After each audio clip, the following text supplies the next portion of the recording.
The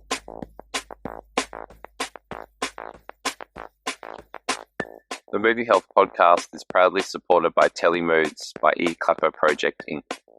Telemoods recommends which movies and TV series to watch by matching the user's mood and real-time offer of all streaming platforms. Download Telemoods today. Hi, and welcome to the Movie Health Podcast. We talk about movies and mental health. And today, we're talking with Matthew Liebmann. Matthew is the Chief Product Innovation and Marketing Officer at Vista Group. Welcome, Matt. Hey, Dan, how are you? Thanks for having me. No problem. So, along with Vista Group, Matt, you also have a podcast we should mention, Behind the Screens. Yeah, I appreciate you mentioning that. So, how about we start with Vista Group? So what is Vista Group? What do you do there? And then it'd be great to hear a little bit more about your podcast as well. For sure. So, Vista Group is a little Kiwi company made good. We are listed on the Australian and New Zealand stock exchanges, but it started back in the 1990s as a point-of-sale technology company for what was Village Cinema's presence in New Zealand. Today, though, we are the market leader in technology solutions for the film and cinema industry. So if your listeners go to the movies, there's a very real chance that they're buying tickets or food and beverage or using kiosks or apps or members of loyalty programs. We're the technology solution that sits behind that work for the industry. We also work with the studios a little bit as well, with some of their technology needs. And then the podcast Behind the Screens is a weekly podcast that we do, bringing together different parts of our group. So Vista has a lot of box office transactional information. Numero is a brand that represents and reports official box office numbers. So when you hear that, The Bride 2 has made $5 million in Australia, they're part of the reporting service there. And Movio, which is the I came in through, does big data and loyalty. So we bring all the data from that together to talk about new releases, not just from a dollar perspective, but also from the audience breakdown and what that means, particularly for exhibitors trying to entice more people through doors. Mm.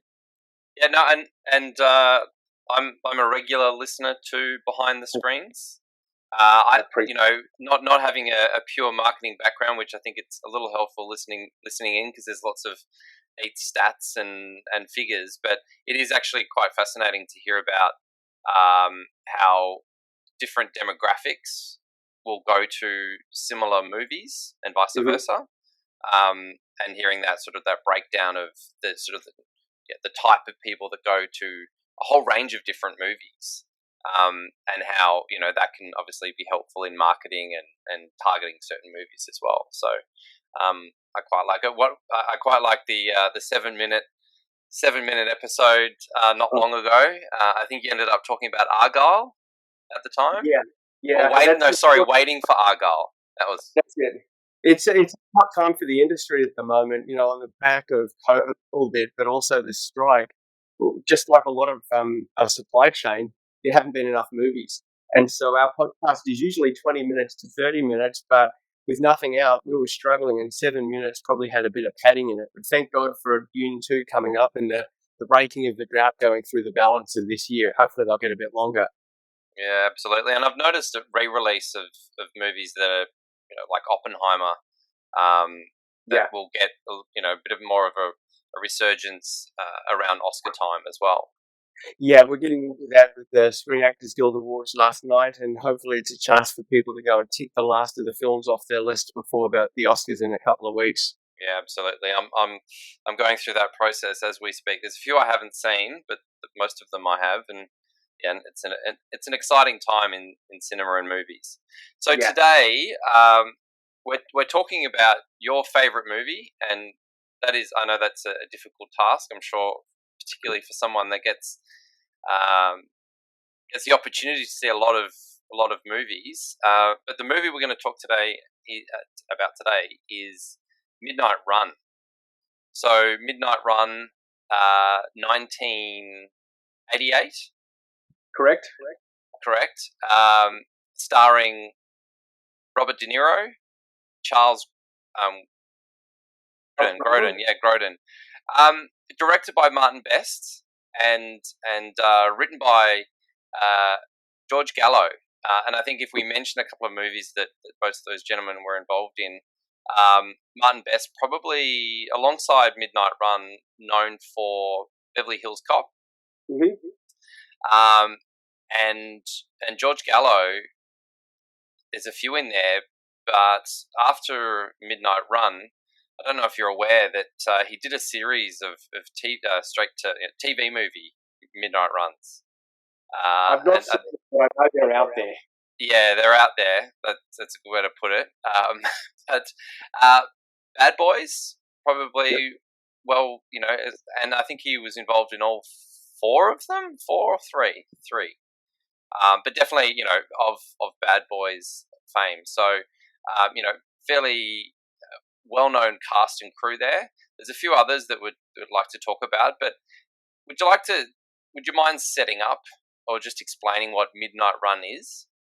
Yeah, Midnight Run is, I'd like to describe it as Planes, Trains and Automobiles meets Lethal Weapon. So it's, as we said, in 1988, it's set at the year it was made, and it follows Robert De Niro, who's this ex-cop from Chicago, and he's really grizzled and gruff, and he's now a bounty hunter based in Los Angeles. His name's Jack Walsh.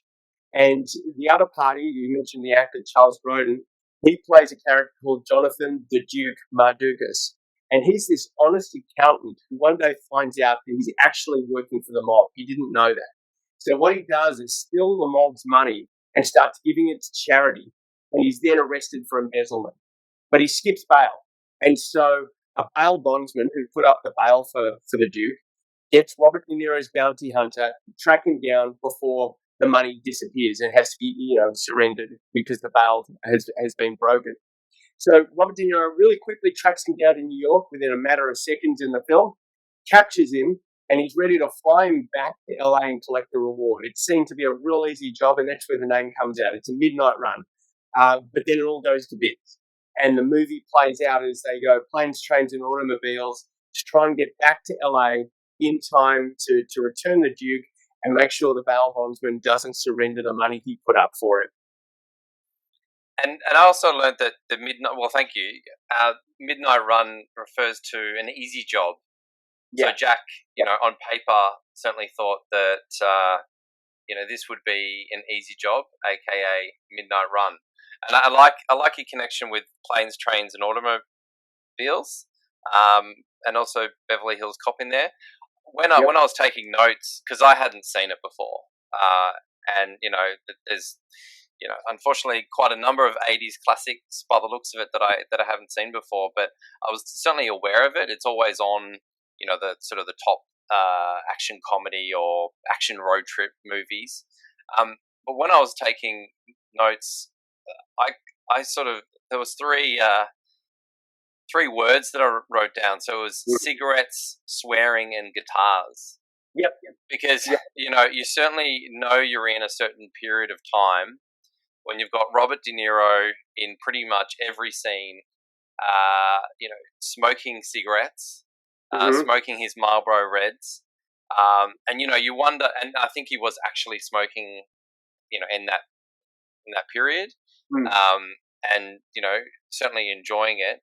The swearing makes it an R-rated movie, but there really is, it goes all out.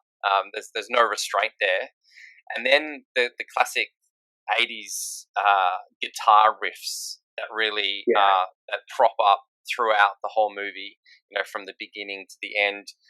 You see that quite a lot in Beverly Hills Cop, for example, or you hear it certainly in Beverly Hills Cop, and it's a very signature sort of tone and score, really, for these types of movies in the 80s. Sort of, instead of in Birdman using the drums, it was the guitars. So, very, very distinct in this movie, absolutely. And I really enjoyed it. I thought, it was, really entertaining. Again, on paper, just with the cast and crew, you really can't go wrong. I thought it was fascinating that even as you were explaining the synopsis, and when I went back and and looked at IMDb, you know, I think at that, if at that time there was really no fear in a relatively, well, sort of a complicated story as it would Mhm. be. There's definitely there's complexity there, but as a movie, it really is a buddy cop or a action comedy of these two characters going on a road trip. Yeah, and it really comes down to the two leads and the chemistry they have. So it's a character piece kind of crowded with an action film. But as a small bit of trivia, the second lead, the Charles Grodin character, at one point was going to be Cher, the singer. And I just kind of, for those who have seen it, I can't imagine that casting coming off. And for those who haven't seen it, and you really should, you tip half an imagination towards somebody else being in that role, and it could have been shared. Well, apparently, I was doing a little bit of digging and research on Midnight Run. Apparently, Midnight Run 2 is happening with Robert De Niro producing and Rena Hall as the lead. Rena Hall, who I Really think, with that's famous for scary movie. Scary Movie. Yes, Yeah, yes. Regina Hall. Yeah, Regina. Yeah, so that should be interesting. Having her as the lead within the movie. 1988, if you don't mind me asking, where do you remember? Like, do you remember seeing it around that period? Did you see it on Yeah, VHS? You see it in cinema? I saw it in the Sort of any memories around when you saw it? Yeah, really distinct. And so I was up in Brisbane. I'm a Sydney boy. I was up in Brisbane for the World Expo, the Brisbane World Expo. And I was with my younger brother and my mum. My dad was meeting us a bit later. And to kill some time, we were wandering Brisbane CBD and saw that there was a double feature on. And the main reason we were going was the headline film, which was Eddie Murphy in Coming to America, which is a minor classic. But this was the support on the double feature back when they did double features. And so I remember sitting in the auditorium watching this, and this was the film of the two that stuck with me. Yeah, and yeah. I mean, for me, I probably heard of it, and particularly in the 80s, Mm-hmm. there were many classic action comedy. We've already mentioned Beverly Hills Cop. The Blues Brothers really probably kicked it off in the early 80s, and a little later after Beverly Hills Cop, there was 48 Hours, also starring Yep. Eddie Murphy. And Yep. I don't know about you, but particularly the older period movies, uh, I'll watch something like Midnight Run, and then I'll get on.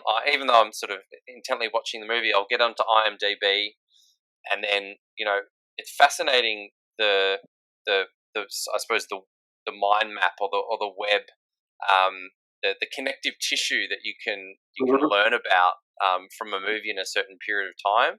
The type of movie, but then also what, say, Robert De Niro was doing around that period of time. And what sort of led them to that movie, and then what other movies were they in, and then that's dangerous because I ended up just adding multiple movies to my watch list, and I think I've got a one watch list which is movies to watch in the 80s, because I just really can't add any categorization or logic to them at all. No, I don't know if you go through a similar experience for ones that you haven't seen. yeah, I do. And I build up the list as well. But you're right. This one has a lot of shared DNA. You mentioned a couple of them. You've got Lethal Weapon that was there as well at that time. The mismatched comedy duo with the action. And then it probably tipped in and helped to inspire a lot of those 90s action films like Face Off and The Rock and the Michael Bay films. You can kind of watch that pedigree come through from this era of movies. Yeah, absolutely. And there's also just you've seen De Niro in so many movies, and so you can probably list a number of movies that you've either seen or want to see for De Niro. It's a little easier for him because there's just so much content. But then other character actors that are in this particular movie, in that's just loading. One of my personal favorites is O Pan Panto Piano. Yeah, say it again. Joey Pantoliano. He's known as Joey Pants. Joey, that's the one who's, just your classic screaming bondsman in this movie, but he's also known for Memento, quite The Matrix is Cypher. He's also in Bad Boys, so just an example of that connective tissue where he's in a pretty similar role in Bad Boys, where he's this the screaming chief of police, or particularly after responsible for the bad boys. And again, when looking at his IMDb, going in and have a look at his previous movies or movies around the same time, God, I love that guy. He's in, and it was also famously in Sopranos as well. Absolutely, a long character arc there. Yeah, that's it. So you go through this unexpected discovery, is my point. When you're watching these old nostalgic movies. Another one is Dennis Farina, and one movie I have, and so for me, Snatch, the Guy Ritchie movie, Brad Pitt. I think he's cousin Vinny in that one. That's that brought me back. But one movie I have, and he's also in Get Shorty, is a similar sort of gangster character. My favorite. Yeah. But one I haven't seen, which is around the similar period in 1986, is Manhunter, which is the Michael Mann. Michael Mann movie, and it's really hard to find. Apparently, it's one of his best movies. It's not to go off tangent, but it's got William Pearson in it as a very young detective chasing a serial killer. Which, but it just goes on and on and on, and it's exciting and also depressing to see how many movies that you haven't seen. Well, especially for Dennis Farina, you mentioned some of the titles. He was in Out of Sight, the Soderbergh film with George Clooney as well, and he's either a cop or he's a gangster. And I believe he was a cop in real life. Michael Mann discovered him, and me series as well. Yeah, you'll spot him, a whole bunch of 80s into mid 90s films, but sadly he died about 10 years ago, way too young at 69. Yeah, absolutely. So back to Midnight Run. What is it? What is it about this? This action comedy, this action road trip that just stands out for you as a movie? Look, it's the relationship between the two characters. First of all, you're kind of subverting the model. Here's the criminal, is very refined, likes the finer things in life, very articulate, looks after himself. You mentioned cigarette smoking. There's a great scene with smoking where he tries to get Robert De Niro to stop smoking on us back when he could do those sorts of things. And then the good guy is grizzled, down and out, a bit of a loser, but has a real moral compass. So there's that kind of relationship, and it really comes down to the script. There are some just classic lines in it. You mentioned the swearing as well. It has one of my all-time favourite lines in a movie.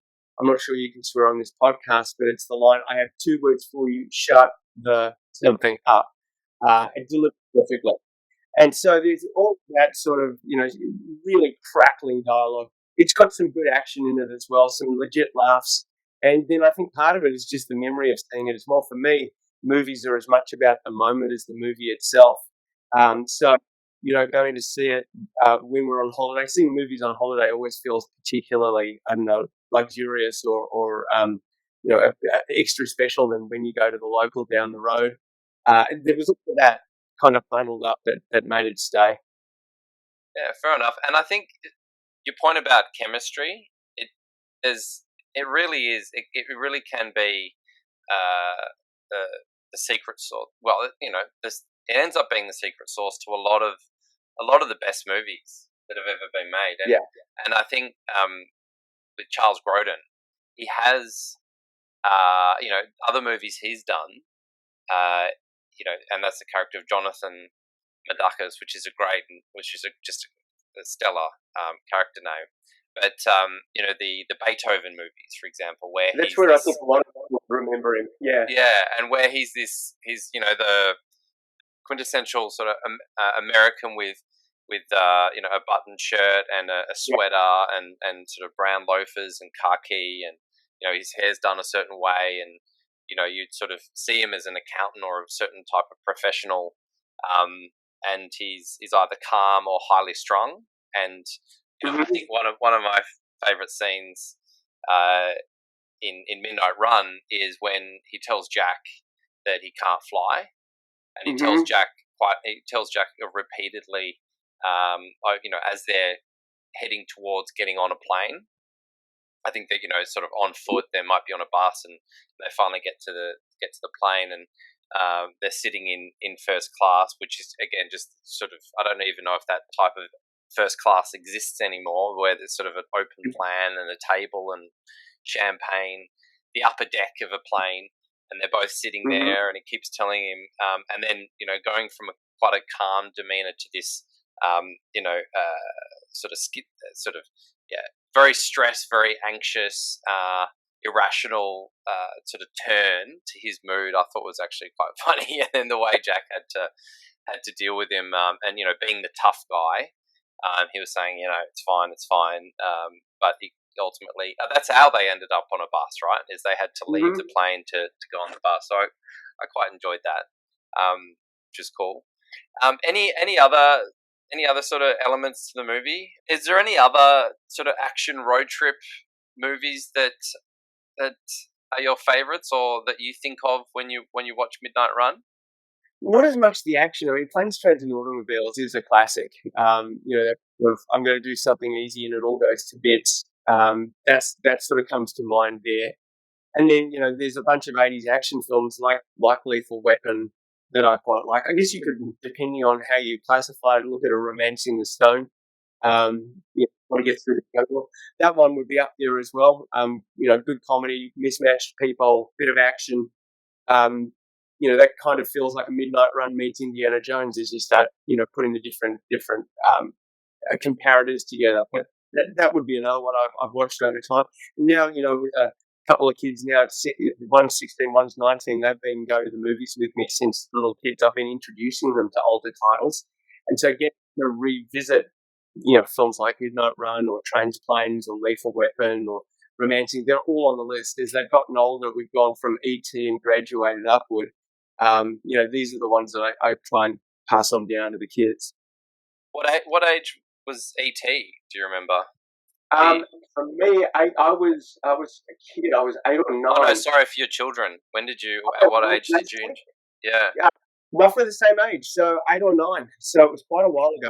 They were completely underwhelmed the first time they saw it, enough that it made me quite irritated that I was showing them something that meant so much to me, and they were really nonplussed by it. But I did show them a second time when we had 5 years when I was working with Vista Group up in Los Angeles, and there are just great things happen up there every weekend. And they did an outdoor screening of ET, and the kid who played earlier, Henry Thomas, he's older than me now, or I'm sorry, he was older than me all the time, but he's well and truly an adult now. Plays in a rock band, so they were the warm-up act, and I have a photo of my daughter taking a selfie in front of Henry Thomas before watching ET, and it hit home the right way that time. But we had to go to lengths for them to have the impact the film should have had on its own. Yeah, and it's funny. You talk about the experiences around it. I mean, that's all sort of part of it, because when you do go back and revisit movies of your childhood, there are parts of it that are dated. Yep. There's some sort of social dynamics that haven't matured that well. But talking about sort of '80s kids movies. The only one that I've got two daughters, and I showed them Goonies, Yep. and I was thinking that. So my memory of the Goonies was, this really cool adventure by these young guys, and seeing what's his name, Sloth, Yep. for the first time was something that just petrified me. Uh, and that was the part that I was quite worried about. I was worried about, seeing how they would react to it and whether or not we'd have to deal with nightmares. But they ended up finding it quite funny. Oh, really? So they didn't think he was he was scary at all. Even though he's for those that have seen Goonies, I hope most people have. Sloth is locked downstairs and he's chained up and being oh, and then there you go. There's another piece of connective tissue. Who the Fratellis. Joe is also one of the Fratellis, so there you go. So my point proven. But yeah, they weren't fussed at all. And so it's they thought it was quite funny. And the next one we tried was Never Ending Story, but Never Ending Story just didn't like it all because it was a lot darker than I remember it. But mine didn't like that, and the other one I put on for them of that era I thought they might like was The Dark Crystal and Labyrinth. They sort of feel the same to me, and none of them resonated with my kids when they were younger. Well, we just didn't have the option. That was sort of what was what we had to watch, and so we watched it and enjoyed it. So following on from your point about the sort of the experiences of cinema, in this pod we like to talk about movies and mental health. And this all originated from a personal experience of mine, and I should have mentioned at the start of the start of the pod or start of the episode that a big thank you to you because I reached out to you, nearly a year ago, probably a year ago, where I was exploring this whole concept of movie therapy at the time. What are your tips for mental health? Yeah, look, it's something I did pay attention to. For me, there's a balance of the exercise. I make sure I do that. I try and time myself out. I run a bit. I go to the gym a bit. And it's probably no surprise for me. One of my happy places is going to the cinema. I do find it as a kind of stress relief. And part of it's the movie, but part of it's just going to the cinema. And I think it's bundled up with all the memories I've had of going to the movies. I'm in this industry not by accident, but because I wanted to be in the cinema industry. Yeah. And initially I thought maybe I want to get into production and make films or distribution, work for Warner Brothers or Sony or Universal. But what I realized when I started to really think about it is my favorite memories are who I went to. I can remember seeing, when we talked ET, I went and saw it with my grandparents at the State Theatre in Sydney. I can remember the first day I went with my wife to the movies and what we saw, and it was the Jam Factory in Melbourne. And, I can associate films with great memories. And I think there's an element of, a Pavlovian response now. When I go to the cinema and the lights go down, I relax and I'm in a cocoon. And so for me, it's very much about being in the cinema, not on the couch. It's an out-of-home experience. It's a collective experience. And it's sort of isolating in the best way in that it's dark, it's quiet, but at the same time, there's the collective experience of knowing there are people around you. So it has a real impact on my mood and my well-being. We were talking just before we started recording that we did a big conference last week. We brought about 100 of our valued clients into New Zealand and did a week-long conference, and I was involved in the organisation of it and the presentations, and it was a hardcore week. And the first thing I wanted to do was go to the cinema over the weekend after it and just decompress. And it does have a mood-altering impact. And then I think about cinema and its place in the world, and so I'm sort of radiating out from me. And one of the reasons I'm really happy to be in cinema is that the best of the movies in the cinema, they educate people, they entertain people, they bring people together, and it's so easy not to be around other people these days. I'm on the couch to put your head in the phone, to put your headphones in, and we know that there are loneliness pandemics, sweeping through just about every country and every age group, and to have something that's a collective experience that you can go to. It's not intimidating. You don't have to, socialize, make small talk, but you can be around other people and you can have a collective experience. You laugh at the same time, you jump at the same time.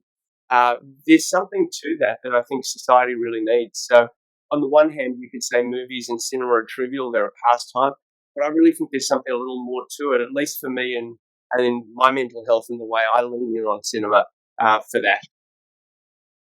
Yeah, fascinating, and it's so well said. I mean, so I saw Zone of Interest at the Hayden Orpheum, and I understand where you're coming from around shared experience. A relatively full audience.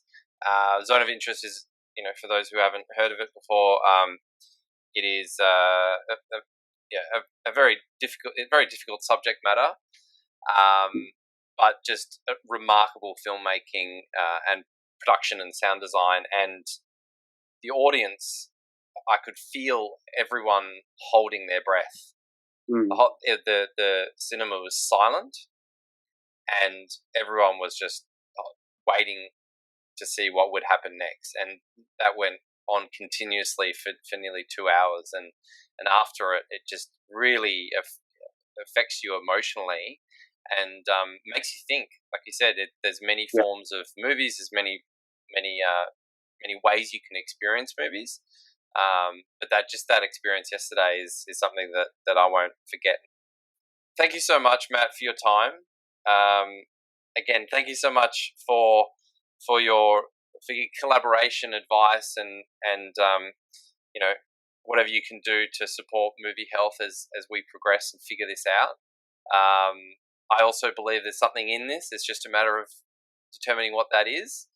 But at a minimum, it's just great to talk to other people about movies. Great to learn about new movies, the way you experience movies, and what it means to you. So thank you so much for your time. Really appreciate it. Oh, look, it's my pleasure. I think you're doing some really interesting stuff, and look forward to keeping in contact. Thank you for having me. Absolutely. All right, Matt. Take care.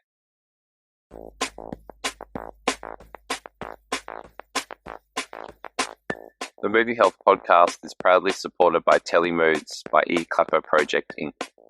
Telemoods recommends which movies and TV series to watch by matching the user's mood and real-time offer of all streaming platforms. Download Telemoods today.